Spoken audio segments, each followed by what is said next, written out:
dangling from a rope. First Lieutenant James Fleming pulls away from the riverbank. His fuel gauge reads empty. 5 Green Berets are crammed into his Huey. 1 more is somewhere behind him. The 6th man, the team leader, the last soldier who couldn't make it to the helicopter in time. Fleming knows what leaving a man behind means, knows what will happen when the North Vietnamese overrun that position, knows he promised to bring them all home. Before you took off, Fleming remembered, you would shake hands and hug the team members and the crew members. What you're doing is you're saying, I'm going to take you and I'm going to put you out in the middle of hell. If you have to come home, I'll bring you home. That's my duty. It's my honor. That's what I do. The radio crackles. One of his crew members, "Sir, he's got the rope ladder. He's hanging on." Fleming looks back, through the chaos, through the smoke, through the enemy fire still chasing them down the river. The 6th Green Beret is dangling beneath his helicopter, holding a rope ladder, swinging wildly as Fleming accelerates. North Vietnamese soldiers are still firing, bullets snapping past, tracers arcing through the air. Fleming keeps flying, down the river, away from the killing ground, with 1 man hanging beneath his helicopter by a rope.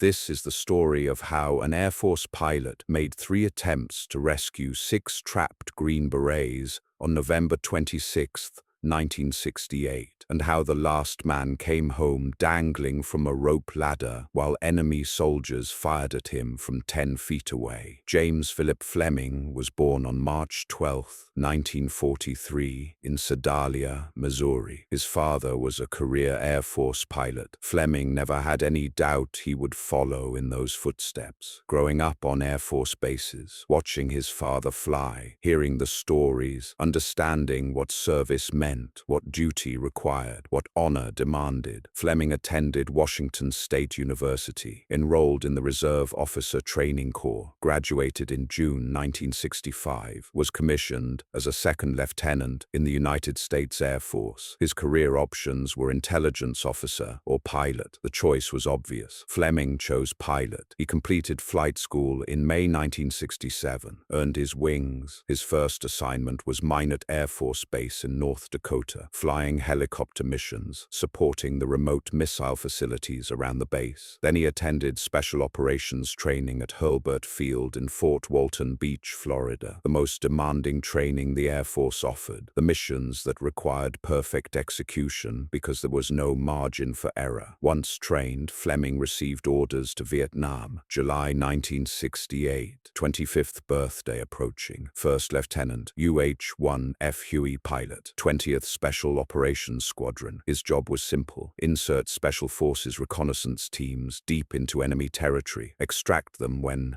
the mission was complete or when everything went wrong. Fleming's first combat mission indicated the extreme dangers he would face. While recovering a reconnaissance patrol, his Huey was hit by a rocket-propelled grenade. Despite the damage, Fleming got the patrol safely out, earned the Silver Star for his valor. That set the pattern: fly into hell, bring them home, repeat. By November 26, 1968, Fleming had flown dozens of missions, insertions, extractions, supply runs, medical evacuations, whatever special forces needed, whenever they needed it. On that morning, Fleming prepared for what seemed like a routine insertion. Reconnaissance Team Chisel, RT Chisel, 6 Army Special Forces Green Berets. Insert them into a river observation position near the Cambodian border, about 30 miles west of Pleiku. Let them watch. Let them gather intelligence. Extract them when done. Simple mission. Standard procedure. Fleming had done it hundreds of times. He shook hands with the team members before takeoff, hugged them, the unspoken communication, the promise: I'm going to take you and I'm going to put you out in the middle of hell. If you have to come home, I'll bring you home. Fleming inserted RT Chisel without incident, flew another team to a different landing zone, returned to base. Hours later, everything went wrong. RT Chisel's position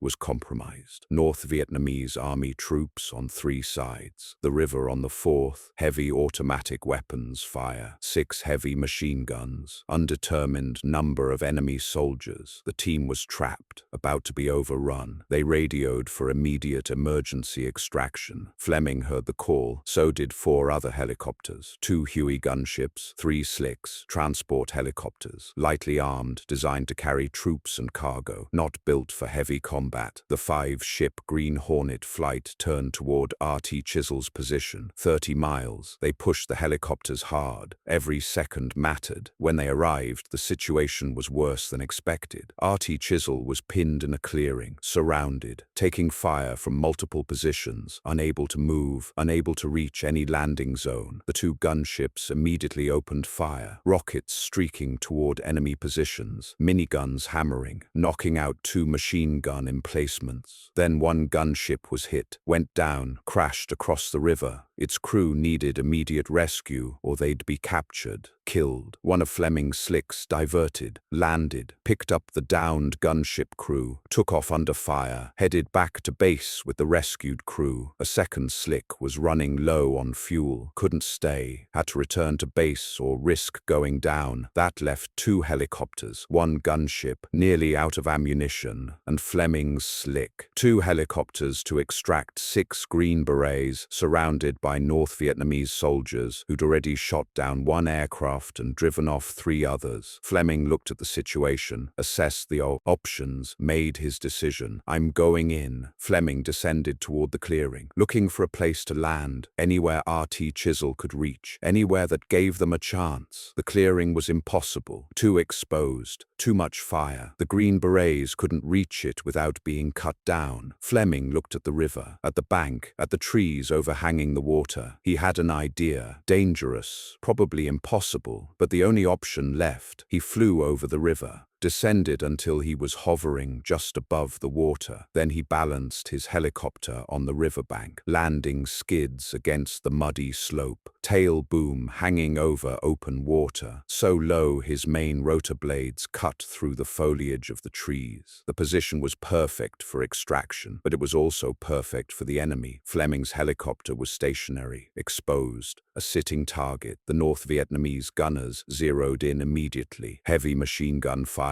raked the Huey, bullets punching through the fuselage, through the windscreen, through everything. RT Chisel tried to reach the helicopter, started moving from their defensive position, immediately took fire, intense, overwhelming. They were forced back toward the river. Fleming's crew chief and door gunner returned fire, pouring rounds toward the enemy positions, trying to suppress the fire, trying to give RT Chisel a chance. But the fire was too intense. The Green Berets couldn't penetrate to the landing site. The radio operator's voice cracked over the frequency. Get out! Get out! They got us! Get out! Fleming heard the desperation, understood what it meant. He put the nose down, flew down the river, withdrew, but he wasn't done, not even close. Fleming circled back, assessed the situation again. His fuel gauge showed dangerously low. The gunship was nearly out of ammunition, could make 1 more pass, then had to leave or risk going down. Fleming radioed the gunship pilot. 1 more try. Make a firing pass. I'll come in behind you. The gunship pilot agreed. Descended, unloaded everything. Rockets, miniguns, every round, every missile, strafing the North Vietnamese positions, creating chaos, creating an opportunity. Fleming followed, back to the river, back to the same position, balancing his helicopter on the riverbank, tail boom over water, rotor blades cutting trees. He radioed RT Chisel. Detonate your claymores. Now, come to the helicopter. This is it. The Green Berets detonated their claymore mines. The explosions ripped through the jungle, buying them seconds, precious seconds. They ran, firing as they moved, killing North Vietnamese soldiers barely 10 feet from Fleming's helicopter, killing 3 Viet Cong practically on top of the landing zone. 5 Green Berets reached the helicopter, leaped through the cargo door, piled in, grabbed seats, grabbed cargo straps, held on. "Where's the sixth man?" Fleming shouted over the rotor noise. The team leader, separated from the others earlier in the fight, still out there, still fighting, still trying to reach the helicopter. Fleming held position, rotors screaming, engines straining, enemy fire crashing through his windscreen, shells smashing into the fuselage. Every instinct screaming to lift off, to get out, to save the 5 he had. But there were 6, not 5. 6. Fleming held position. Seconds stretched, felt like hours. Where was the 6th man? Then movement. Through the trees, through the smoke. The team leader, running toward the river. Enemy soldiers chasing him, firing. The team leader hit the water, dove in, started swimming toward the helicopter. Fleming watched, fuel gauge on empty. Enemy fire intensifying. The North Vietnamese realizing this was their last chance to kill Americans. The team leader reached the helicopter, grabbed for the skid, missed, went under, came up, grabbed again, got it, held on. One of Fleming's crew members threw down a rope ladder. The team leader grabbed it, started climbing, water streaming off him, bullets snapping past his head. He was halfway up when Fleming made his decision. He couldn't wait, had to go, now, or everyone died. Fleming pulled pitch. The Huey lifted off the riverbank. The team leader was still on the rope ladder, still climbing, still exposed, still in the fight. Fleming flew down the river, low, fast, the team leader hanging beneath the helicopter, swinging wildly, holding the rope ladder with everything he had. North Vietnamese soldiers lined the riverbank, firing, trying to hit the dangling American, trying to shoot down the helicopter, trying to kill everyone. Fleming kept flying, accelerating, getting distance, getting altitude, getting the hell out. Behind him, his crew members worked frantically, pulling the team leader up, hand over hand, dragging him through the cargo door, getting him inside. When the team leader was finally aboard, Fleming checked his fuel gauge. Empty, actually empty, running on fumes, on prayer, on sheer determination. He radioed base, emergency extraction complete. 6 personnel, coming in hot. Need immediate refueling. Fleming made it back to the forward base. Touchdown. The engine coughed, sputtered, died. Out of fuel, completely. If the flight had lasted another minute, they would have gone down. All 6 Green Berets, all of Fleming's crew, everyone. But they made it. 6 for 6. Complete extraction. No one left behind. The crew climbed out, looked at the helicopter, counted the damage, bullet holes everywhere, windscreen shattered, fuselage perforated, tail boom damaged. It shouldn't have flown, shouldn't have survived, shouldn't have made it back. But it did, because one pilot refused to leave, refused to accept that extraction was impossible, refused to abandon 6 men to death or capture. Fleming's commanding officer immediately recommended him for the Medal of Honor. The recommendation detailed everything: the 3 attempts, the fuel situation, the enemy fire, the impossible extraction with 1 man dangling from a rope ladder, while enemy soldiers fired from 10 feet away. On May 14, 1970, President Richard Nixon presented the Medal of Honor to Fleming at the White House. 5 Vietnam veterans received the medal that day. "Today is not my day," Nixon told them. "It's your day." Fleming stood at attention while the citation was read, every word documenting what happened on November 26, 1968. The river, the claymores, the rope ladder, the extraction under fire. Captain Fleming's profound concern for his fellow men at the risk of his life above and beyond the call of duty are in keeping with the highest traditions of the United States Air Force and reflect great credit upon himself and the armed forces of his country. After the ceremony, Fleming reflected on what the medal meant, what it represented. "How many helicopter pilots were in Vietnam?" he asked. "Thousands. How many pilots did what I did and got shot down and died and no one saw it? Hundreds. I know that. I was recognized. And I owe a lot to those that weren't." That's how Fleming saw it, not as personal glory, but as recognition for every pilot who flew, every crew member who fought, every helicopter that went down trying to bring someone home. The medal wasn't his alone. It belonged to everyone who flew, everyone who tried, everyone who died attempting what Fleming survived. Fleming remained in the Air Force, rose to the rank of colonel, became a member of the officer training school staff at Lackland Air Force Base base in Texas. He flew missions after November 26th, kept inserting teams, kept extracting them, kept doing the job. On January 16th, 1969, less than 2 months later, Fleming descended through intense hostile fire to rescue another encircled 6-man reconnaissance patrol, 2 wounded. Extraction by rope ladder. He earned the Distinguished Flying Cross for that mission. That was the job. Insert, extract, bring them home, no matter what. Fleming retired from the Air Force in 1996 after 30 years of service. 30 years of flying, 30 years of keeping promises made in handshakes and hugs before missions. He settled with his wife Jennifer, spoke at veterans events, told the story when asked, always deflecting, always pointing to the others, the pilots who didn't make it, the crews who went down, the men who deserved recognition but never received it. The 6 Green Berets of RT Chisel went on with their lives, had families, careers, grandchildren, entire family trees that exist because one pilot made 3 attempts to extract them,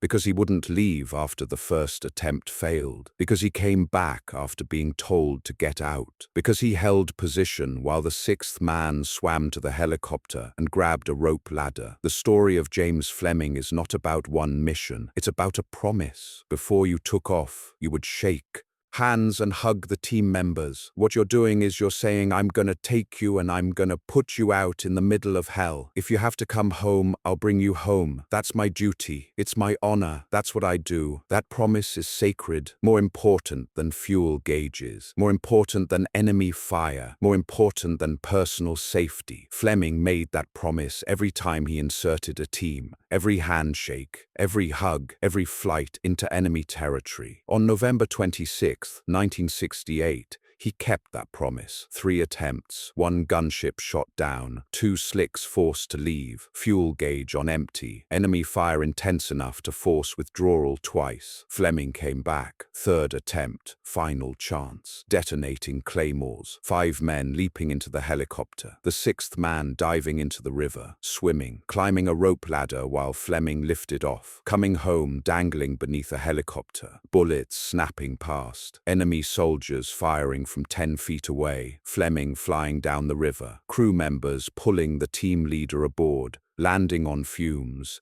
6 for 6, complete extraction, promise kept. That's James Fleming, First Lieutenant, Captain, Colonel, Medal of Honor recipient, pilot who understood that some promises are worth dying for. The 6 Green Berets understood. They lived because Fleming kept his promise. They went home, had families, built lives. Entire family trees exist because one pilot said, I'll bring you home, and meant it. Said it before the mission, proved it during the mission, kept his word when keeping it meant 3 attempts into impossible fire with a fuel gauge reading empty. How many helicopter pilots did what I did and got shot down and died, and no one saw it? Fleming asked that question, understood the answer, carried the weight of that knowledge, wore the Medal of Honor not for himself but for everyone who tried, everyone who flew, everyone who died attempting what he survived. That's the real story. Not one mission, but thousands of missions, thousands of pilots, thousands of promises made and kept, or made and died trying to keep. Fleming survived. RT Chisel survived. 6 men came home, 1 dangling from a rope ladder, all because a pilot made a promise and refused to break it. That's duty. That's honor. That's what I do. James Philip Fleming, the pilot who balanced his helicopter on a riverbank with the tail boom over water and rotor blades cutting trees, who held position under fire while 6 men ran for their lives, who flew down a river with 1 man hanging beneath his helicopter by a rope, who landed on empty, who kept his promise, who brought them all home, 6 for 6, no one left behind, mission complete. That's the standard, that's the legacy, that's James Fleming,